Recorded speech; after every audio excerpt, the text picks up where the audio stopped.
Hi, my name's Troy Jaroslowski. I go by Canadian in game. I'm the captain of Evil Genius's Rainbow Six team. I'm just here to give you guys some useful tips on the game.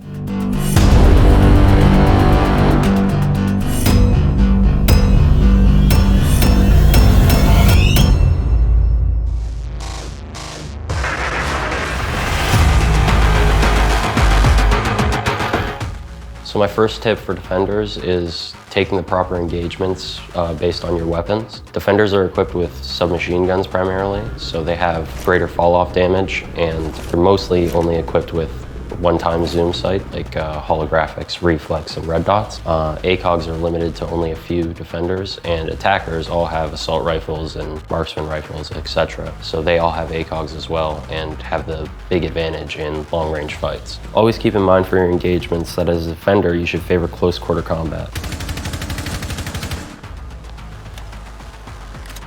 If you want to take a long-range shot, you want to surprise your opponent and hold an arrow angle, or wait and then surprise them based off your information.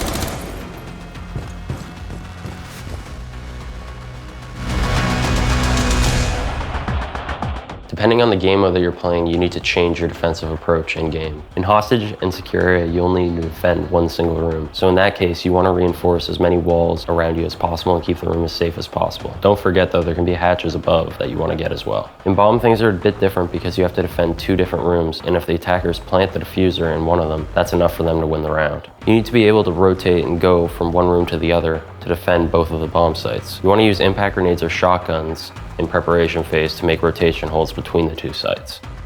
Sometimes the bomb sites are located on two different floors, and in that case you can open a hatch between the two or make holes in the floor to open a line of sight between the two.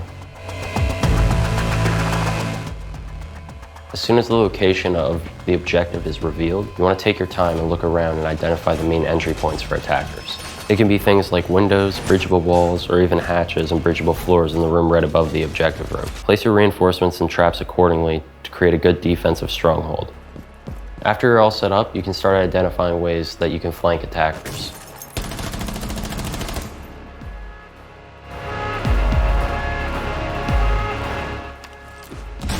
Try to identify possibilities of rotations, flanks, and peeks to surprise the attackers and catch them off guard when they least expect it.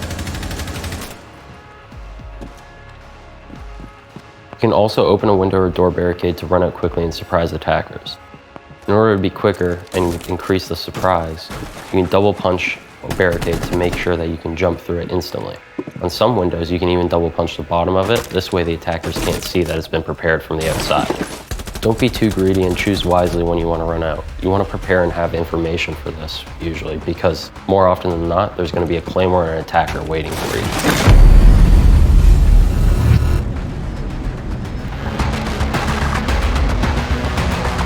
In Siege, many walls and floors are destructible. Try to use them to surprise your opponents.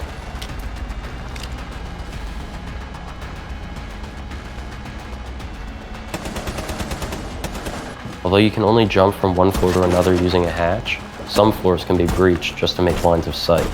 You can use this to surprise an attacker from playing above or below.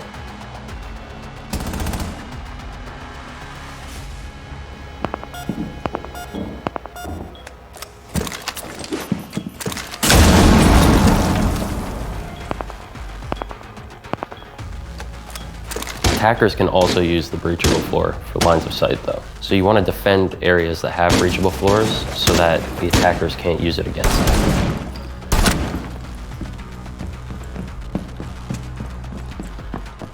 I hope you guys enjoyed this and can get use of those tips. I hope to see you in game.